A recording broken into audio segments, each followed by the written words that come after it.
There's a difference between being seen and being exposed.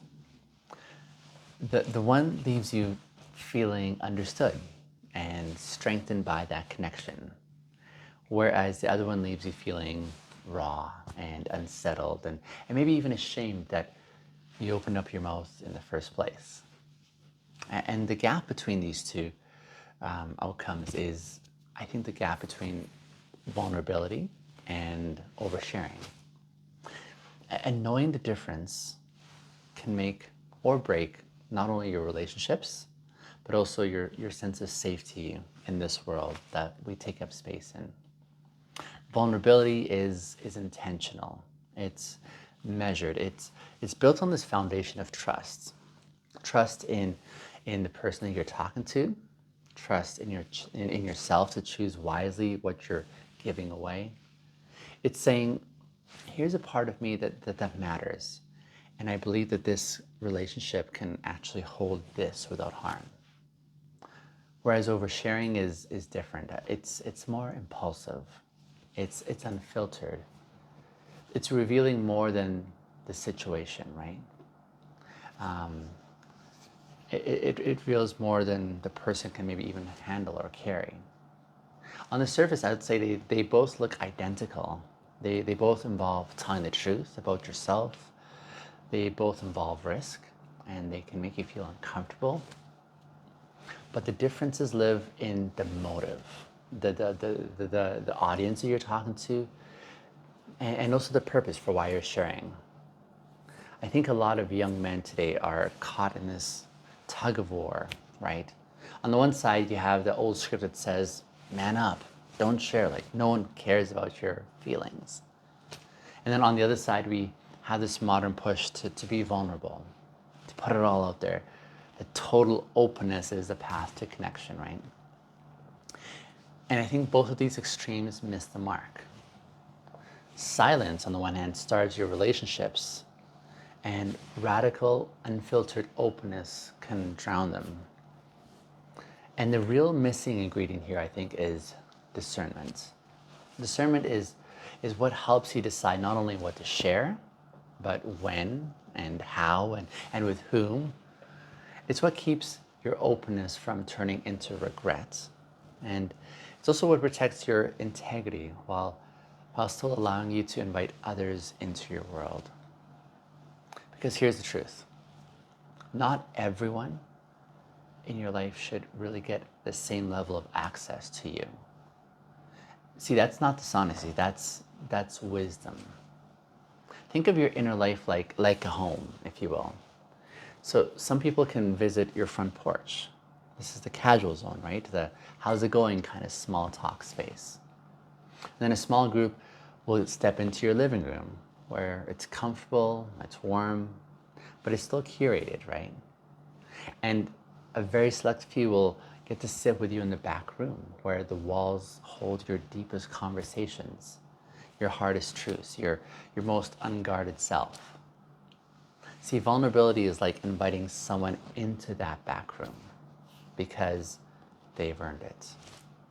And oversharing is throwing your front door open to anyone and hoping that they can handle themselves well if they walk in. For many men, I'd say oversharing happens when the need to be understood outweighs the awareness of whether the person they're talking to can actually hold what they're giving them, right? You might find yourself blurting out details to someone that you barely know just because the weight inside feels so unbearable.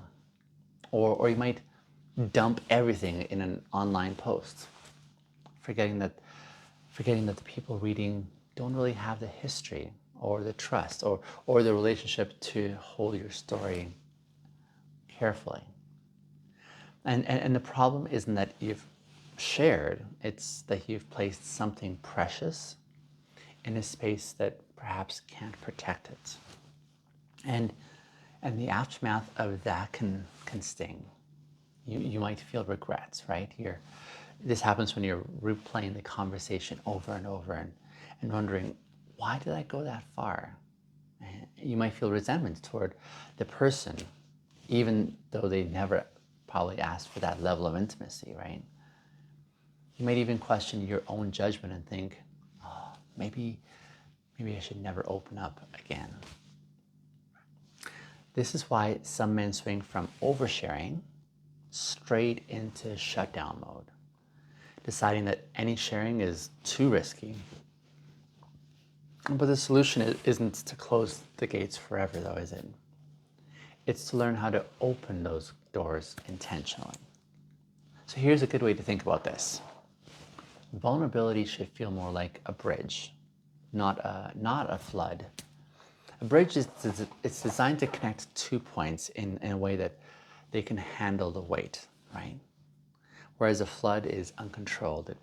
It rushes in and overwhelms the space and often causes damage. So the goal is to build more bridges and fewer floods. And that means that we're going to slow down before we speak. It means that we're going to ask ourselves, has this person earned this part of my story? Have they proven that they can carry it without weaponizing it? It means that we're going to give ourselves permission to share in layers. Not because we're hiding ourselves, but because building something that can last works much better this way.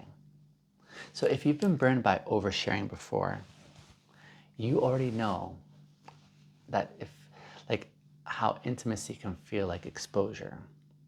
This thing isn't just about the other person's reaction, it's also about how exposed you feel afterwards too. It's like you left something unprotected. But vulnerability, when it's done with discernment, it doesn't leave you feeling unprotected. I mean, it might still feel risky, but it also feels right. You'll walk away from that conversation feeling lighter, not hollow. You'll feel more supported and not as much scrutinized. So if you want vulnerability to be a strength in your life rather than a liability, start here. Protect your truth by placing it in hands that have proven that they're not going to drop it. Healthy vulnerability, it begins long before you ever open your mouth. It starts more so with self-awareness. See, you can't know what's safe to share unless you've taken the time to understand what you're carrying in the first place. And that means you're going to slow down enough to notice, what am I feeling exactly? Why does this matter to me? What outcome am I hoping will happen if I say this out loud? Sometimes oversharing happens, I think, because we haven't done this internal work yet. We're holding something raw and heavy, and we want relief. And so we put it on the nearest person or platform, hoping that they will help us make sense of this.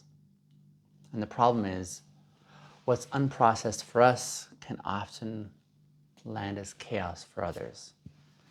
It's not that your truth is too much, it's that without context and clarity, it can't be held well.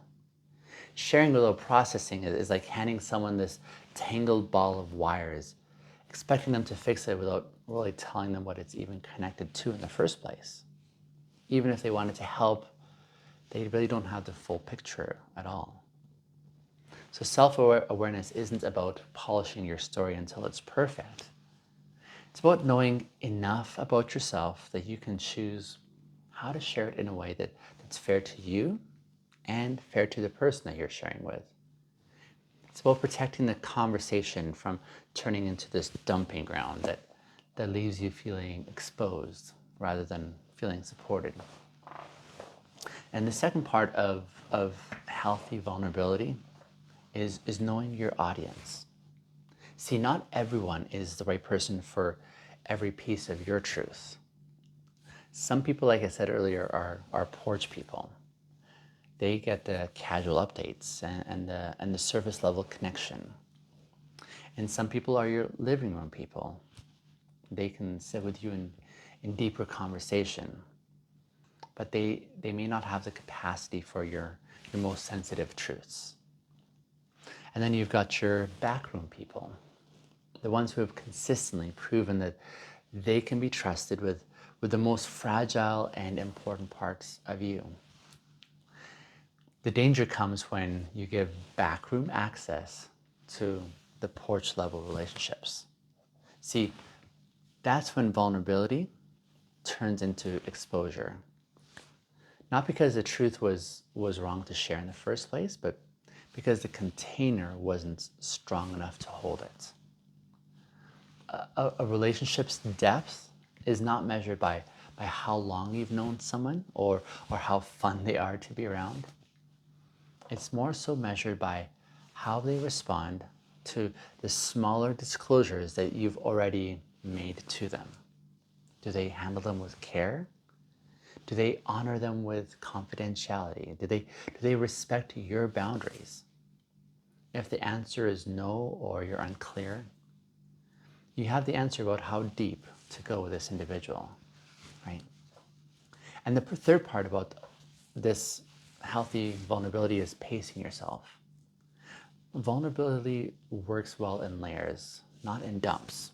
You don't have to tell someone everything all at once to be authentic. In fact, spacing out your disclosures is often wiser, I would say. It allows you to test the other person's responses to each layer that you're sharing before you give them more. Pacing also protects you from the emotional crash that sometimes happens or comes after like this big share. The crash that it's where you think, why did I say that?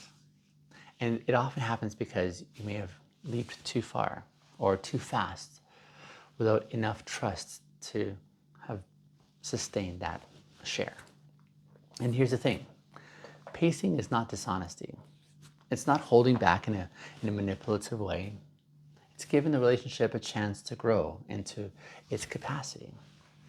It's saying, I'm going to meet you at this pace that we can both handle, right? And for young men especially, this can feel counterintuitive. See, many of us were raised under this emotional lockdown. We were told directly or indirectly that feelings are private and that showing emotion is weakness, that no one wants to hear about what's really going on inside, right? And then when you start breaking free from that conditioning, well, the relief of being open can feel intoxicating, right? You finally let yourself speak and it's like this dam that opens up. But here's the risk. If you flood the wrong landscape, it doesn't grow that connection. It really drowns it. And this is why discernment matters as much as courage. Yes, be brave enough to let people see the real you, but be wise enough as well to choose who and when and how. And there's another layer to this too, and that is your motive for sharing. Ask yourself, why am I telling this story right now, right? If your answer is to connect or to be known, you're in that vulnerability territory, so that's good. But if your answer is to get a reaction or to get a shock or to relieve my sense of discomfort in this moment, you might be drifting towards oversharing then. When you share to connect, you take responsibility for your own emotions. But when you overshare, you may be unconsciously handing someone else the job of regulating yourself. And that's a job that most likely they didn't agree to take on. And this is where integrity meets intimacy. Integrity says, I'm going to own my inner world. And intimacy says, but I'm also going to invite you into it when it's safe for both of us. See, without integrity and intimacy, without integrity, intimacy becomes like a demand. And without intimacy, integrity becomes isolation. And so you need both. One last thing about knowing your audience, and that is, not everyone who loves you will know how to meet you in your vulnerability. You might have people in your life who genuinely want the best for you, but who don't necessarily have the emotional tools to handle certain topics, perhaps. And that's okay. It does not make them bad people. It just means that you're going to protect certain truths and take them instead to people who have shown that they can handle these without harm. So when you can recognize this difference, you stop expecting everyone to be everything for you. And you release the pressure from your relationships to meet the needs that they were never really designed to meet. And you start choosing more intentionally where to be fully open, right? Because real vulnerability doesn't mean that everyone knows your whole story. It means that the right people know the parts of you that matter the most, and they know them well enough and how to handle those parts with care. So vulnerability is a gift, but it's one that you can't give if you don't have it to give in the first place. You can't offer someone the truth about your inner world if you haven't first taken the time to know it yourself and to strengthen it and to decide how much of that you're going to share contextually. And this is why boundaries are not the enemy of intimacy. They're actually the protector of intimacy. You see, without boundaries, intimacy can feel like exposure. Without boundaries, you become an open wound in a world of salt. Ooh. So boundaries really answer questions like, who do I trust with my unfiltered truth? And when am I going to share this with this person? How much am I going to share in these moments that I have with them? And under what conditions do I want to share this? See, when you know the answers to these questions, you stop measuring your authenticity by how much you're spilling, and instead you start measuring it by how much you actually want to share and how much of that lands in a place where it can help that connection grow. And the danger in oversharing isn't just about the other's reactions, it's also about the aftermath in your own soul as well. See, when you've revealed too much too soon to someone who hasn't really earned that right to hear it, you're left feeling vulnerable in the worst way. You feel naked without comfort. You feel exposed without care. And in that rawness, your mind can start spinning. Did I say too much? What are they thinking? Will they tell someone? Do they see me differently now? And that mental spin is exhausting. It can push you back into that isolation zone. And you may start telling yourself, that's it, I'm never opening up again. And just like that, you swing from one extreme, which is oversharing, to the other where you shut down.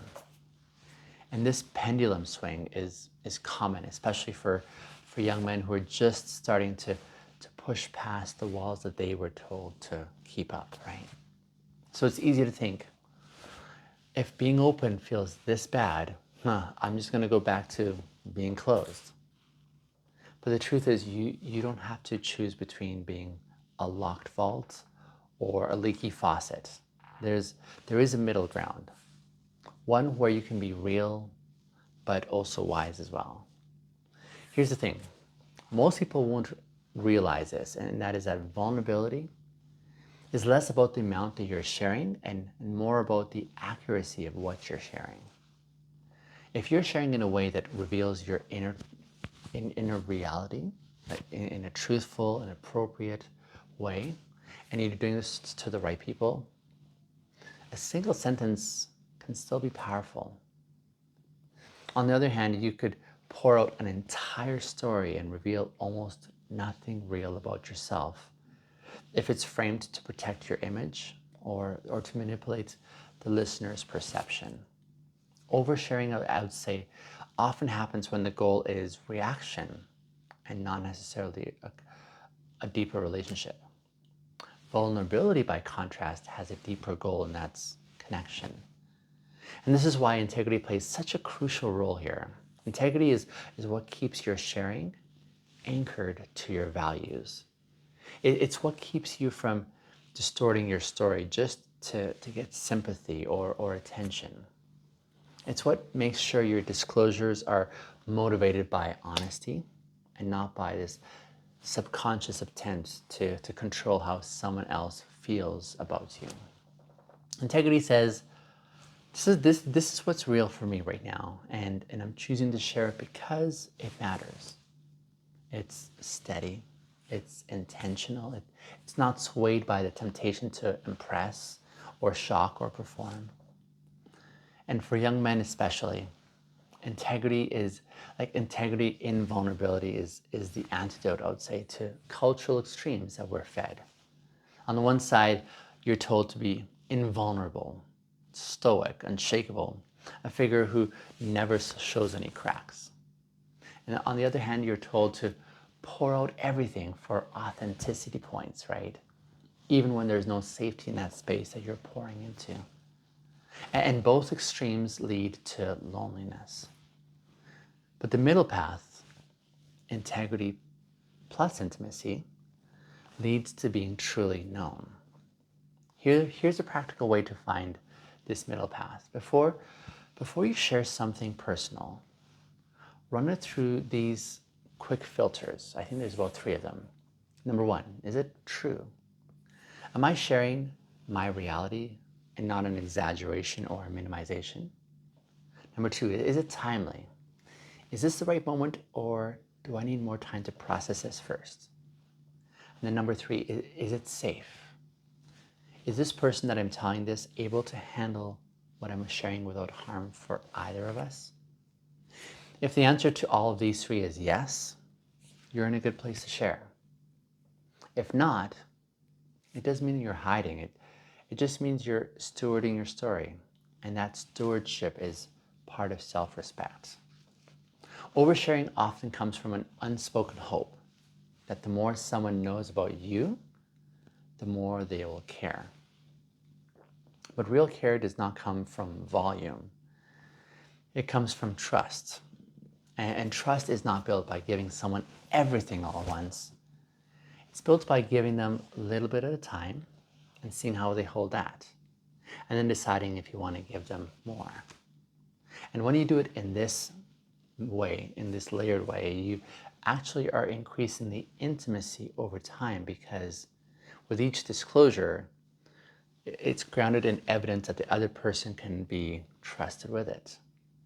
And that trust becomes that bridge that we're talking about, not a risk. And there's also the question of why some of us feel an almost compulsive need to share everything, right? For many, that's rooted in insecurity. We think, if they know the worst about me and still stay, then I can relax. But here's the catch. When you dump all your hardest truths on someone that's in a time that's too soon, you can't test their loyalty or their boundaries. And if they step back, it might be easy to misinterpret that as rejection, when in reality they might just be trying to keep healthy. Learning to pace your sharing means that you're learning to let people earn the right to know the deepest parts of you, not as a game, but as a mutual act of care. You're not making them jump through hoops. Instead, you're giving the relationship space to grow into the kind of safety that vulnerability really needs. And if intimacy is about letting someone see into you, oversharing is like shoving them into a room with no light switch and then expecting them to make sense of all the clutter. They'll most likely stumble or trip or even leave, not because they don't care, but because they couldn't find their footing, right? Your role is to decide how much light that you want to turn on at each stage of that connection. Too little and they can't see you. Too much and they're just blinded, right? Just enough and they'll be able to find you slowly, steadily, without fear. And if there's one lesson that's worth carrying from this conversation into your next relationship or friendship or even work environment, it's this. Intimacy without safety is just exposure. And the best vulnerability feels like you're opening a door. not having it kicked in. And that difference often comes down to the pace and the intentionality with which you are revealing yourself. When you treat your story like something sacred, you're not being guarded in a fearful way. You're being deliberate in a self-respecting kind of a way. And people can sense the difference. They know when your openness is a gift versus when it's spilling without control. One invites them in, and the other one requires cleanup duty. And we've all seen what happens when someone unloads too much, too fast. The listener often gets overwhelmed and maybe even feel responsible for fixing the mess, even if they can't. And they can become resentful, right? But on the flip side, when you open up in small, meaningful ways, you're giving the other person space to actually show up for you. They can listen without drowning. They can respond without feeling burdened to prove that they can handle this, right? So this is how I think we can build a rhythm of vulnerability that strengthens that connection instead of straining it. And one of the most underrated skills, I'd say, for young men, actually really for anyone for that matter, is learning how to distinguish between people who want to know you and people who are just curious. Curiosity is about gathering information, whereas care is about holding that information well. You can tell the difference in how they respond to the small disclosures that you give. Do they listen with presence? Do they treat what you've shared with respect? Do they follow up later, showing you that they remembered and they thought about it? Or do they take it and immediately pivot that conversation back to themselves or to gossip? The answer to these questions will tell you a lot about whether this person deserves more access to your world or not. And here's a mental model, if you will, that might help. Think of your vulnerability as a series of like concentric circles, right? On the outer circles, you've got your casual truths. That's my alarm. Truths that you're comfortable sharing with almost anyone. Your hobbies, your opinions, the non-personal topics, right? The stories that don't carry a lot of emotional weight. That's your outer circle. You have your middle circle where you have deeper truths, details about your struggles or your values, your hopes that you share with people who have earned trust over time. And then you've got your inner circle, the core truths that you hold, the parts of you that are vulnerable and tender and still in process. These are the truths that can only be entrusted to people who have consistently shown you that they will protect them. Oversharing is when you take something from your inner circle and then you throw it out to someone standing in the first outer circle out here. They haven't earned it out here, and now you're feeling exposed. And another thing to remember is this. Vulnerability isn't always verbal. Sometimes the most intimate moments are in what you show and not necessarily what you say. Sitting quietly with someone while you're in grief. Letting someone see you without the "I'm fine" response, right, or mask that you wear. Allowing them to witness your hesitation before you take a risk.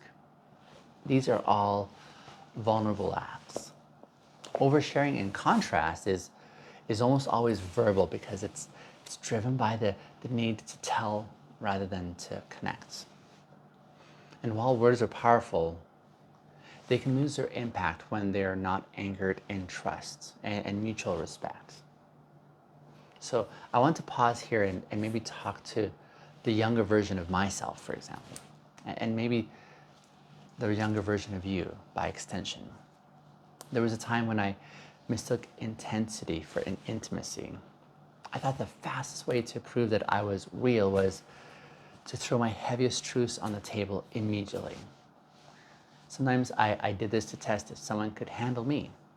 Sometimes it was because I was scared that they'd leave if I didn't make the big emotional impression right away, right?